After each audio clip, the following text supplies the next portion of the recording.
Good evening and welcome to tonight's show from DJNTV, Disc Jockey News TV. Tonight's show is brought to you by Electra Voice, DJ Event Planner, DJ Trivia, Odyssey Innovative Designs and Cases, NLFX Professional, Promo Only, and the DJNTV Insiders. Hello and what is up, my good vibe crew? You know how we do here on Disc Jockey News, and today we have a very special guest for the DJ Spotlight. If you're a huge techno fan, we've got a real treat for you. This next guest has played at the BPM Festival, Output NYC, Movement Detroit, Watergate Berlin, WMC Miami, Creamfields, Club Air, Tokyo, and many more. He's known as one of Canada's most respected techno ambassadors, has a residency at Toronto's Coda, and has made appearances at Stereo Montreal and festivals like Electric Island and Dreams. The list of accomplishments, releases, and even a label boss are incredible, yes, but at the core of it all is a driven individual that is ready to do what it takes to make these things happen for himself. And that today is our focus. Greg Gow has sat down to share invaluable information and insight for y'all. Greg, thank you so much for being with us today.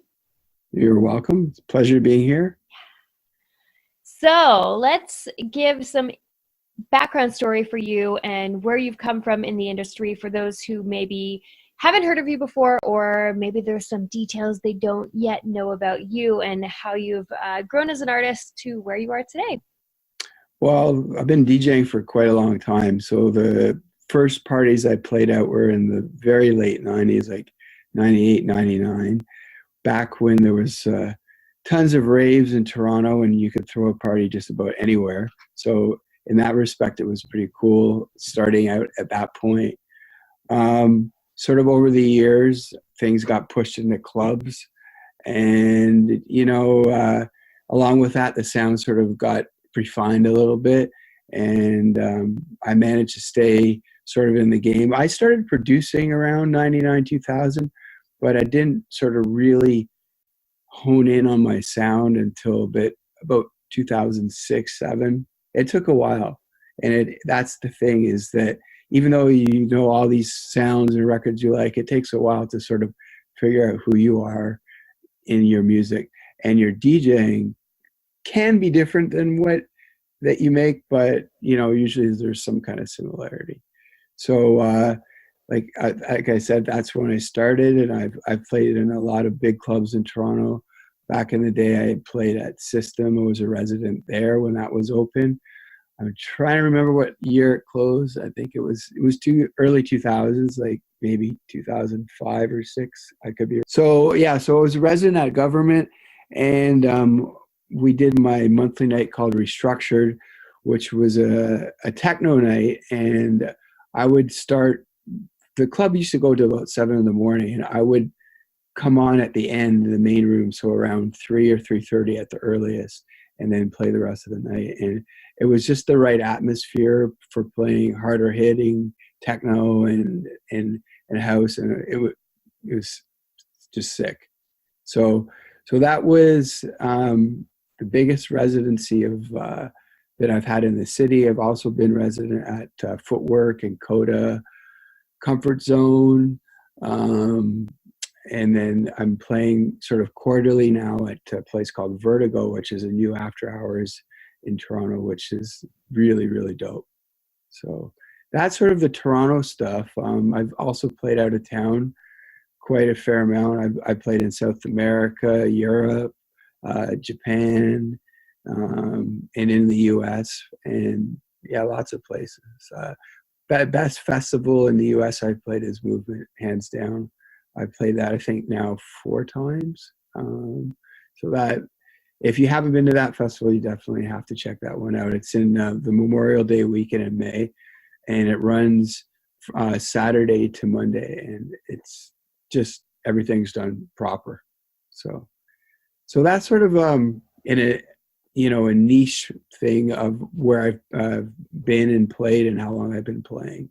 In the production side, like I said, it didn't come around till about 2006-07, where I sort of really honed in on things. And even though I did have a collab release back in '99 in Trésor with a good friend from Toronto named Mike Goodwin, the next sort of big thing, other than putting out stuff on my own label, Restructured, was I think it was 2008. I relaunched Derek May's Transmat with a bridge release, and that was a super big deal. And that really brought me into getting to know a lot of the Detroit guys well. And it's a sound that I'd already fallen in love with. So, and it sort of went from there. So. I really like the fact that you say it took you kind of a while to figure out what your sound was, because a lot of people that are starting out in the industry are like, what is my sound? How should I brand myself? How do I market myself? But they're not quite there yet. And you got to take your time and really sort of focus in on it. You know, like it's easy with the first tracks that we were making back in the day. We were using like an analog board and an Atari and MIDI cables and shit dropping left and right. Sorry, I'm not sure if I'm allowed to. Anyways, but you know, so, and now you can do everything on your laptop. You don't need anything else. I'm not saying that's the best way to do it, but you could technically. And it's just a little too easy to fire a track out, I'd say, these days. You know, you really got to spend your time and make sure you have something special. So that's what I think. So I can appreciate that. I'm curious because you've got like such a great resume. You've held down all these amazing residencies and you've done all these traveling, or done all of this traveling. What was maybe a challenge that you faced? Maybe it was in the beginning when you were getting started or through traveling, a challenge that you learned from, and how did you push through it? Well, definitely on the Toronto scene, you know, there's just so many events and clubs and things. So the best thing to do is just get out there and get known and meet as many people as you can. And when you get an opportunity to play, show up and do your best and just sort of keep going from there. But the main thing is try and have something in your sound that sets you apart from everybody else. You know, have something that they go, okay, that's, they hear it and they go, they know that's you. And that takes time too to develop, you know. It's easy to get lost in just following trends.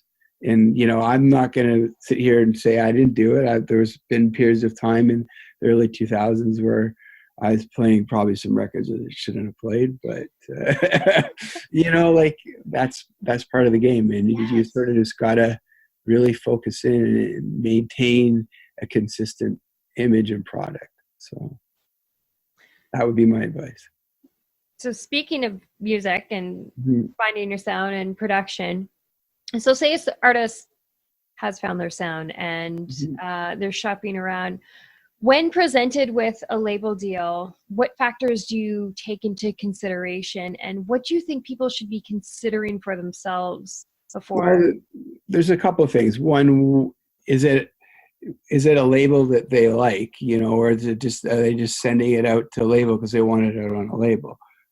You know, you would hope that they know the label, but like, for example, my label, I still get people sending me R&B demos at times, and like, this is a techno label, you know, like, yo, what up?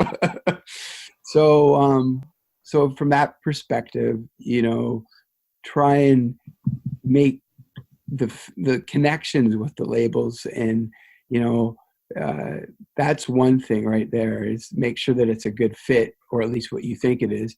And it's hard sending demos to labels, especially cold, because they don't, even though you might know the label sound, they might be taking a different direction at that point, or they might have already signed stuff for the next year. So, and you know, you put all the time and effort of getting it right, and you just got to take your chances and send it out. in terms of, you know, the labels that you want to put out on, that's really up to you. But it's a question of what you want out of it, though. You know, some labels they'll get it out there and they'll market it and they'll do a great job. Others sort of leave it up to you. So that sort of boils down to sort of what you expect out of it. The advantage of putting it out yourself is you can control the whole aspect of it, run all the PR, do all the things, promote it whatever way you want. So there are some good benefits from putting out music by yourself. So you got to be confident in it too. That's a really key thing. There's a lot of people that are like, oh, I don't know, I think it's all right. If you're going to send it to someone, you better be confident about it. So that's a good point, because so many people are just like, okay, I finally finished a track, let's just put it out there. And then, but like you said, they're not quite confident in it yet. You don't want to necessarily, I guess, waste people's time, especially for a label that you're actually interested in. But because of your label, if somebody went and sent their tune to you and then it wasn't really at that point where their production level was really the quality that you're looking for, would you still consider them if they sent another track at some point? What I do, and this happens quite a bit, is I don't want to discourage people, because you never know. Just because they send you a couple of tracks that didn't fit today, they might have the next sickest track around the way. You don't know. So I always ask people to keep sending me stuff, you know, and, you know, people that understand who they're sending it to and what label they're sending it to, you know, usually work it out and eventually something can come about. But, you know, I've sent demos to many labels more than once, you know, that's part of the game, you know, so, and being patient, you know, especially with the bigger labels, because those guys have got super hectic schedules. So they only got a couple of days a week where they can really check email alone. And then for them to download and try out tracks and get back to you, it sounds easy if you're just sitting around in the same place all the time. But if you're on the road, it's a whole other ballgame. So. And I like this because you've mentioned patience a lot throughout this interview in the beginning of your career and finding your sound and, you know, trying to get stuff signed. Do you have any tips that you would give other artists that are looking to stay relevant within this industry with such a loud, you know, social media frenzy going on? Well, okay, so one thing is you got to have, like I mentioned earlier, you got to have what makes you special or sets you aside from other people. And yeah, you got to adapt in certain ways over time, but you don't want to lose that sound that brought you to the forefront or whatever way. That sound might change a little bit, but someone should be able to still walk away, close their eyes and go, oh yeah, that's so-and-so playing or whatever, to that extent. And, you know, as long as you can maintain that and you know, I think it'll help you survive the different waves. And like I said earlier, like when things were at the raves and it changed into the clubs, the sounds definitely got refined. You know, it wasn't as crazy, at least in Toronto at the early points. You know, that's different in other cities, but you know, you sort of also got to be aware of what environment you're playing. And like, so for example, this week I'm playing a small place with a friend in Toronto called Parlor, and it's more of like a bar and a lounge. And people be like, why do you want to play there? Or like, what's up with that? Because you can play all sorts of different records that you couldn't play at like a rave or like an underground event. And, you know, I think it's important that DJs listen to all kinds of music and not just one thing. And you know, that's really what it's about. It's about a love of music. It's not about a love of only techno at 132 beats per minute and does da da da da da da. You know, so yes, definitely have your own signature sound. Try and at least strive for that. and just keep it fresh. Yes. So is there anything, well, it kind of sounds like this is the thing, but is there anything that you believe everyone should know or understand by, say, the age of 30? Oh yeah, I was reading that. It was like, I remember that was the thing about what book they should have read, that question, right? Yes, or Yeah. what book? And the book is Chicken Little, the Sky is Falling. Why that book? I don't know, because it's just messed up. Like, what was the last time you read a book and the sky is falling? So, no, I, like, I'm not personally a big reader per se, but like, definitely, I think by the age of 30, the thing is, it's all relative. If you're just talking about music or life, they're a bit different, It depends when you started DJing and when you got into music, because it's not like really an age-driven thing. It is in the sense of, if you go to a certain club, yes, people could be a certain age, but people who like music, they could be 10 years old, they could be 40 years old, they could be 60 years old. So I think it's just, as you go along and trying to expose yourself to many different kinds of music and artists, and you never know what you're going to run into. And that the crazy thing is how many great producers are and stuff like that. And every week you discover somebody new, and that's amazing, and then you're like, holy smokes, where did all these tracks come from? I never heard of this guy before.